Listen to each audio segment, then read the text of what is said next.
What's up mga tol? Ayan, Adult Vlog is here. Ayan. So mga tol, ayan. Ito yung motor natin, pinapagawa natin. Yung shock niya. Pinapaayos natin. Tapos yung mga ilaw. Ayan, medyo nagkaroon tayo ng blessing konti kay Meta. Kaya medyo papaayos natin yung ating motor. Wala pa tayong pambili. So, meron ako nakita dito, tol. Dati sila sa pwesto ng Sabong Bato, ngayon lumipat din sila dito sa may Beka. Parang may problema ka. So, ito mga tol. Ayan. Meron ako nakita na ginagawa niya. Ayan.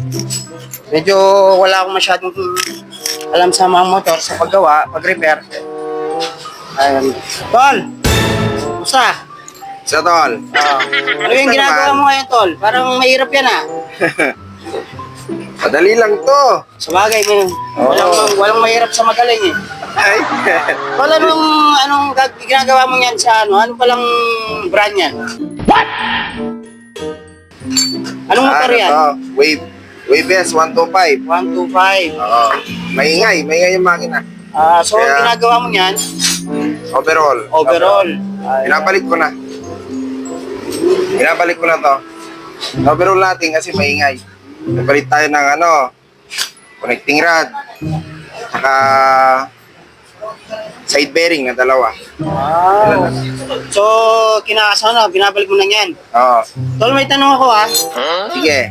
Hindi lang, syempre, sa mga manonood natin, at least kung naghanap sila ng gumagawang mga motor, kahit ano bang kayang motor mo? Lahat ba?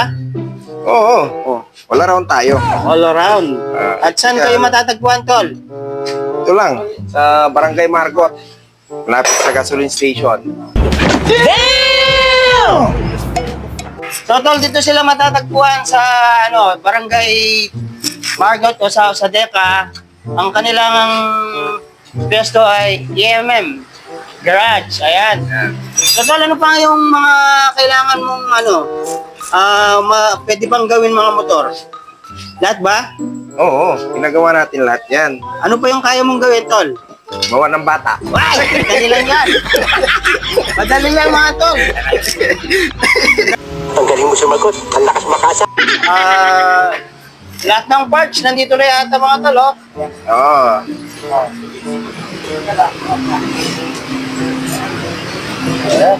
Alright. Ano pa? So tol, at saka affordable yung dito, hindi masyadong mahal yung paggawa ng mga motor. Ano lang tayo, pangmasa. Nice. Tinayo ko to para makatulong ako. Makatulong sa mga riders. Wow, yun! Wow naman! Wow!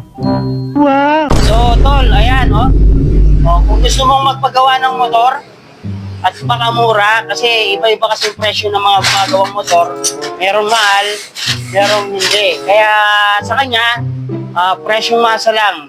Ayan, madadaanan nyo lang dito sa may Barangay Margot o sa may Deka, side ng Clark. Ayan, kaya mga tol, pangmasang presyo lang yung pagpapagawa ng motor dito, kaya dito na kayo ENM Joy Garage. Ayan. Okay. Hanapin nyo lang si Joy. Hanapin daw si Choi. Ayan si Choi. Pangalan pa lang si Choi.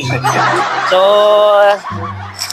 medyo hindi pa kompleto yung kaya mga accessories, pero kung ano man yung pwedeng gusto nyo paggawa, magagawa niya. Ayan.